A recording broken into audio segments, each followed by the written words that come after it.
संतों के भजनों से लाभ ले रहे थे। इसी कड़ी में कुछ देर निवेदन प्रस्तुत है। सदगुरु कबीर की एक साखी है। सरगुण की करी सेवा, निर्गुण का करूं ज्ञान, सरगुण निर्गुण से परे तहां हमारा ध्यान। आप लोग कई बार सुने होंगे, पुनः इस पर विचार करें। सरगुण की करी सेवा, सदगुरु कबीर कहते हैं कि सगुण की सेवा करो, निर्गुण करी ज्ञान, निर्गुण का ज्ञान करो, ज्ञान प्राप्त करो, और ध्यान सरगुण निर्गुण से परे है, उसका ध्यान करो। पहली बात है सगुण, सरगुण की करी सेवा, सगुण की सेवा करो। प्रायः लोगों की मान्यता है कि सदगुरु कबीर सगुण को नहीं मानते, लेकिन सदगुरु कबीर सगुण को मानते हैं। सगुण किसको कहते हैं? सगुण जिसमें कुछ गुण हो उसको सगुण कहते हैं ना। जिसमें कुछ भी गुण ना हो वह सगुण कैसे हो सकता है? साहब कहते हैं सगुण की सेवा करो। लोग पूजा करते हैं, उपासना करते हैं, ध्यान चिंतन करते हैं, जिसको लेकर वह कुछ भी दे नहीं सकता। जिसे हम भगवान या कुछ भी कहें, भगवान मानते हैं, भगवान मानकर जिसकी उपासना करते हैं, पूजा करते हैं, ध्यान चिंतन करते हैं, वह हमें कुछ भी नहीं दे सकते। लेकिन सगुण, सदगुरु कबीर कहते हैं कि सगुण की सेवा, एक प्राणी जगत ही असली सगुण है, उसकी सेवा करो। सगुण माने जिसमें गुण हो। प्राणियों में गुण है, रज सतम। वैसे रज सतम एक प्रकृति जगत में भी है, तीनों गुण, और मनुष्य में भी है, मानसिक जगत में भी ये तीनों गुण पाए जाते हैं। तो सगुण की सेवा करने की बात होती है, जो हमें कुछ दे। असली भगवान परमात्मा या देवी देवता ये प्राणी जगत है, उनकी सेवा करनी चाहिए। लोग करते क्या हैं कि एक जगदम्बा खड़ा कर दिए और उनकी उपासना करते हैं, सेवा करते हैं, जो हमें कुछ दे नहीं सकता। लेकिन जो असली जगदम्बा है उनकी सेवा कहाँ करते हैं? उनको तो एक गिलास पानी भी देना मुश्किल हो जाता है। इसलिए प्राणियों की से घर में जो बूढ़े माता पिता हैं उनकी सेवा करें। असली जगदम्बा ये माताएं हैं जिन्होंने हमें जन्म दिया और जिन्होंने कुछ पैदा नहीं कर सकता, उनकी उपासना करते हैं। तो असली देवता कौन है? देवी, ये माताएं हैं। देवी या देवता जो भी कहें, जो हमें कुछ दे उसे ही देवी देवता, जो कुछ देता है वही तो देवता है। ये देवियां हमें दिया, जन्म दिया, इन्होंने हमें जन्म दिया, 9 महीने तक अपने गर्भ में रखा, कितनी सावधानी पूर्वक हमें पाला पोसा उसका।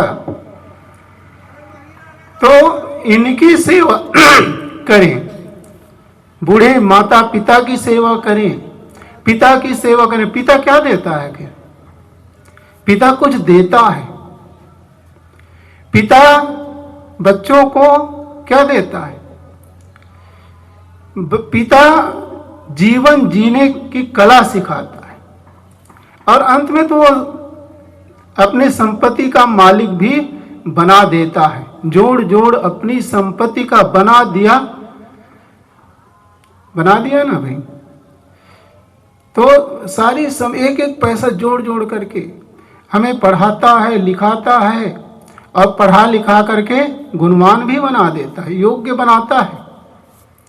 ये पिता तो उनकी हम पर कितना ये है उपकार है, बहुत बड़ा उपकार है।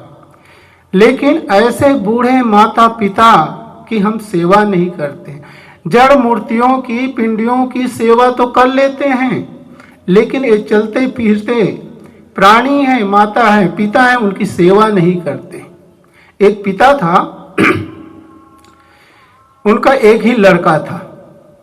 उन्होंने मेहनत मजदूरी करके लड़का को पढ़ाया लिखाया, योग्य बना दिया। एक दिन वह लड़का बड़ा ऑफिसर बन गया। शादी हुई, पढ़ी लिखी लड़की आ गई। फिर पिता बूढ़ा हो गया। कुछ दिन बीता, पोते भी आ गए, बच्चे भी आ गए। तो लड़के की पत्नी मतलब बहू कहती है अपने पति से कि सुनो जी, ये पिताजी बूढ़े हो गए हैं, मुंह से लार टपक रही है, आंख में कीचड़ भरे होते हैं और बैठे रहते हैं सामने पर। कोई आते हैं तो उनसे मैं खुलकर बात भी नहीं कर सकती। इसलिए आप एक काम करिए कि इसको पीछे पिछवाड़े पर ले जाइए, इसके खाट पिछवाड़े पर डाल दीजिए, वहाँ आराम से रहेंगे तो मैं कोई आएंगे उससे खुलकर बात कर सकूं। लड़का मना करता है, लेकिन बार बार कहने पर वह भी उनकी बातों पर आ जाता है और अंत में करता क्या है कि उसको पिछवाड़े उनके खाट डाल देते हैं और कहते हैं कि पिताजी यहाँ पर आप रहिए, आराम से रहिए यहाँ पर। अब क्या करे पिता, वहाँ पर रहने लगे। कुछ दिन बीता, फिर कहती है कि सुनो जी, पिताजी के लार थाली पर टपक जाती है और बर्तन मांजने में मुझे घृणा लगती है, इसलिए आप एक काम करिए कि कुम्हार के यहाँ से मिट्टी के बर्तन बनवा करके ले आइए। बर्तन, मिट्टी के बर्तन में भोजन दे दूंगी और वो पिछवाड़े फेंक दिया करेंगे। वही किया फिर मिट्टी के बर्तन ले आए, उसमें भोजन देने लगे। अब भोजन देने लगे, पिछवाड़े पर वो भोजन करते थे, फेंक देते थे। उनका एक बच्चा था, होनहार बच्चा था, प्रतिभावान बच्चा था। एक दिन वह बाल खेल रहा था, खेलते खेलते बाल वहाँ पर चला गया पिछवाड़े पर। तो वह अपने बूढ़े बाबा को देखते हैं और कहते हैं कि बाबा जी यहाँ कैसे। फिर वो अपना बताते हैं जो भी हो, और पिछवाड़े बर्तन पड़े हुए थे तो एक एक बर्तन फिर वो इकट्ठा करने लगे, बच्चे इकट्ठा करते गए। एक दिन क्या हुआ कि बर्तन वहाँ पिछवाड़े से ला करके अपने कमरे में रखते गए। उनके पिताजी देख लिया तो उन्होंने कहा कि ये मिट्टी के बर्तन क्यों इकट्ठे कर रहे हो। तब बच्चा कहता है कि पिताजी आप बड़े ऑफिसर हैं, आपके पास पैसे की कोई कमी तो थी नहीं, है नहीं, इसलिए आप इतने बर्तन इकट्ठे खरीद लाए हैं। और जब आप बूढ़े होंगे, मैं जवान होऊंगा और मेरे पास इतने पैसे नहीं होंगे तो मैं क्या करूंगा। इसलिए आप लोगों के बुढ़ापे के लिए इसको रिजर्व रख रहा हूं। अब इतना सुनते ही उनकी आंखें खुल गई। वो अपनी पत्नी को बुलाते हैं और कहते हैं कि देखो जी बच्चा क्या कर रहा है। तब उन लोगों को समझ में बात आई कि ये हम लोग गलत कर रहे हैं। फिर बूढ़े पिता को सामने लाए, उनकी सेवा करने लगे। तो हम जो कुछ भी करते हैं उसका परिणाम हमें ही भोगना पड़ेगा, परिणाम सामने आएगा ही आएगा। लेकिन आदमी प्रमाद में उसका ध्यान नहीं रखता है, भूल जाता है। तो जो माता पिता हैं यही तो असली सगुण भगवान है, परमात्मा है। उनकी सेवा करें, उनकी उपासना करें, इससे बढ़कर के पूजा और क्या हो सकती है। लेकिन आज बूढ़े माता पिता का तिरस्कार हो रहा है, लोग उनकी सेवा करना नहीं चाहते। तो सदगुरु कहते हैं सगुण सगुण सरगुण की कर सेवा, सगुण की सेवा करो, उनकी उपासना करो। आखिर इस पर जो मानते हैं वो लोग भी अंत में क्या कहते हैं? अंत में यही करते हैं, वो वासुदेव कुटुंबकम की बात वहां पर आती है। तब कहते हैं कि प्राणी जगत ही असली ईश्वर है, प्राणियों की सेवा ही ईश्वर की असली पूजा है। इसलिए हम सबको चाहिए कि इस प्राणी जगत की सेवा करें। अब सेवा करने के लिए भी अपनी शक्ति सीमित है, शक्ति सामर्थ्य के अनुसार हमें सेवा करना चाहिए। हर आदमी को सेवा में आगे रहना चाहिए। लोग सेवा से जी चुराते हैं, सेवा करना नहीं चाहते हैं, और सेवा से जी चुराएंगे तो चित्त शुद्ध हो भी नहीं सकता। सेवा से ही चित्त शुद्ध होता है। इसलिए कहीं भी जाएं, सेवा में आगे रहें। बार बार यहाँ भी अनाउंस किया जाता है, कहा जाता है कि सेवा करो, अमनिया करो, ये भी सेवा है।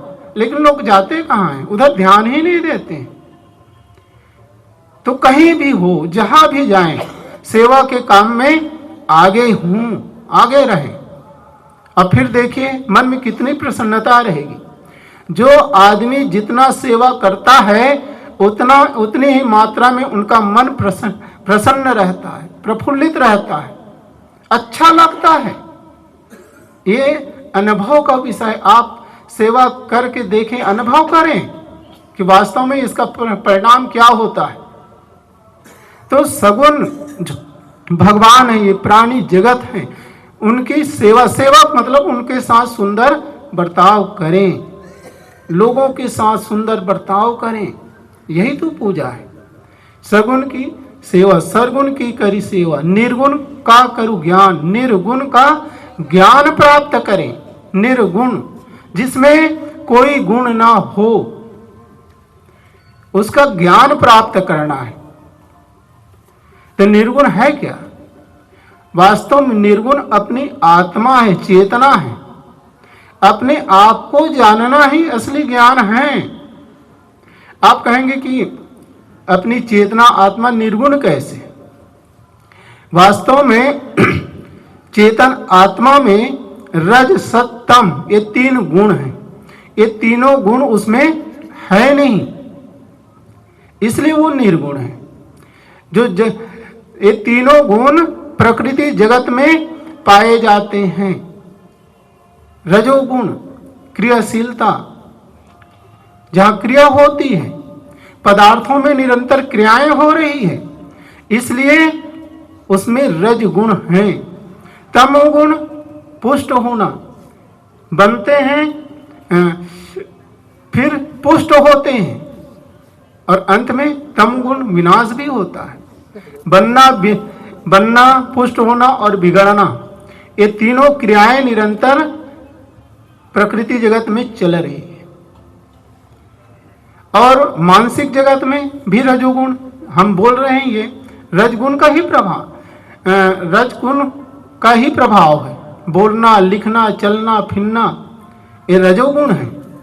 और तमोगुण प्रसन्नता, मन में प्रसन्नता है, बस वही सद्गुण का प्रभाव है। और तमोगुण अंधकार, तामस। तो ये तीनों गुण मानसिक जगत में और प्रकृति जगत में पाए जाते हैं, लेकिन चेतन आत्मा में ये गुण नहीं है, तीनों गुण, इसलिए वो निर्गुण है। तो निर्गुण का ज्ञान प्राप्त करना है। मैं कौन हूं, इसी को जानना है, समझना है। अपने आप को जान लिया, समझ लिया, तो फिर और कुछ समझना बाकी नहीं रह गया। हम अपने आप को ही नहीं समझ पाते हैं।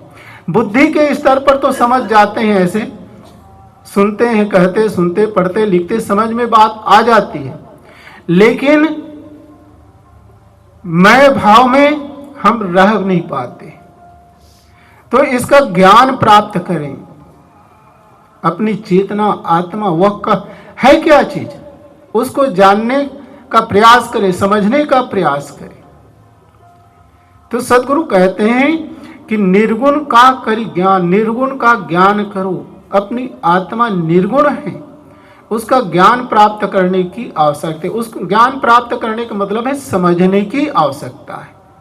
फिर निर्गुण सरगुण से परे तहाँ हमारा ध्यान, हमारा ध्यान निर्गुण और सरगुण से परे होना चाहिए। जो निर्गुण हो और सगुण, निर्गुण और सगुण दो बातें हैं। आत्मा निर्गुण भी है और सगुण भी है, क्योंकि आत्मा में, चेतना में गुण है। कौन से गुण है? ज्ञान गुण है। चेतन जानता है, प्रकाशक स्वरूप है। चेतन के प्रकाश से ही हमारी इंद्रियां प्रकाशित हो रही है, हमारा मन प्रकाशित हो रहा है। मन चेतन के प्रकाश से ही काम करता है। चेतन का प्रकाश न मिले तो फिर मन से काम भी नहीं होगा। इसलिए चेतन में गुण है, ज्ञान गुण। जागृत रूपी जीव है, साहब ने कहा है। जीव कैसा है? जागृत रूप है। जीव सोता थोड़ी है, सोता है क्या? सुषुप्ति अवस्था में भी वह जागृत रहता है, जागृत स्वरूप ही है, जागता है वो। इसीलिए हम कहते हैं कि आज हम ऐसा सोया कि कुछ भी नहीं जान पाए। तो कुछ नहीं जाना, उसको जानने वाला कौन है? वही चेतन है, वो सोया थोड़े है। इसलिए ज्ञान स्वरूप है, जागृत स्वरूप है। और निर्गुण इसलिए है कि पहले ही बताया, निर्गुण चेतन आत्मा निर्गुण है, क्योंकि रज सत्तम ये तीनों गुण उसमें नहीं पाए जाते। सदगुरु कहते हैं सरगुण निर्गुण से परे तहाँ हमारा ध्यान, हमारा क्या होना चाहिए? इससे परे, जिसमें जो सगुण ना हो, निर्गुण ना हो, उस पर हमारा ध्यान, अपनी आत्मा पर ध्यान होना चाहिए। मन जब लीन हो जाता है, अपने हो जाता है, तब वह स्थिति आती है। जब तक हमारा मन बाहर बिखरा होता है, चलता रहता है, तब तक वह स्थिति नहीं आ सकती। इसलिए मन को एकाग्र करने की आवश्यकता है। जब मन एकाग्र होगा, मन लीन होगा, तब वह स्थिति आएगी। इसलिए सदगुरु कबीर की ये साखी को मनन करें, चिंतन करें और उसके अनुसार जीवन जीने का प्रयास करें। तो मैं थोड़ी देर आप लोगों के समक्ष कुछ चर्चा करने का प्रयास किया। बस इतना कहकर मैं अपनी बात यहीं पर विराम देता हूँ। बोलिए सदगुरु देव की जय।